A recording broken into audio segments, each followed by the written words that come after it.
शिव ककरा दै छी, घरमे किछु नहि देखै छियो।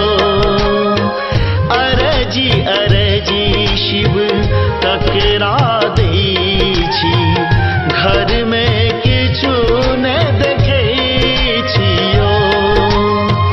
घरमे किछु नहि देखै छी सदा शिव, घरमे किछु नहि देखै छियो। घरमे किछु नहि देखै छी महादेव, घरमे किछु नहि देखै छियो। अरजी अरजी शिव ककरा दै छी, घरमे किछु नहि देखै छियो। अरजी अरजी शिव ककरा दै छी, घरमे किछु नहि देखै छियो। अरजी अरजी शिव ककरा दै छी, घरमे किछु नहीं देखै छियो।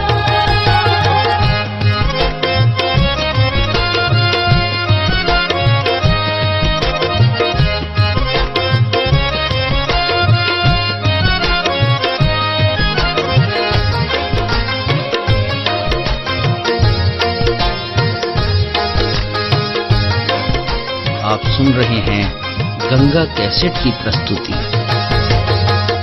बान्हल बसहा घासुन खइए, डोरी पकड़ नबबै छियो।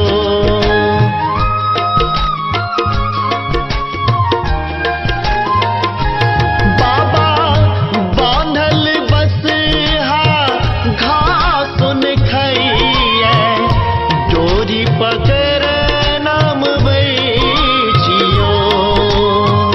अरजी अरजी शिव ककरा दै छी, घरमे किछु नहि देखै छियो। अरजी अरजी शिव ककरा दै छी, घरमे किछु नहीं देखै छियो। अरजी अरजी शिव ककरा दै छी, घरमे किछु नहीं देखै छियो।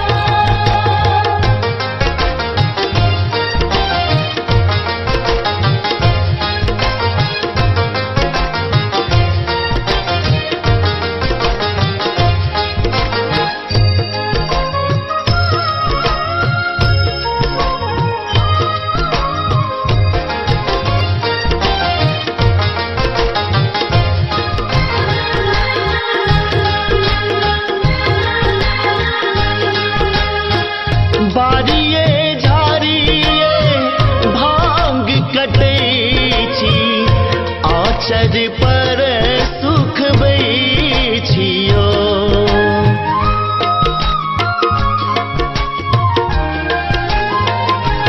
दानी बारिये झाड़िये भांग कटै छी, आचर पर सुखबै छियो। अरजी अरजी शिव ककरा दै छी, घरमे किछु नहि देखै छियो। अरजी अरजी शिव ककरा दै छी, घरमे किछु नहीं देखै छियो। अरजी अरजी शिव ककरा दै छी, घरमे किछु नहीं देखै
के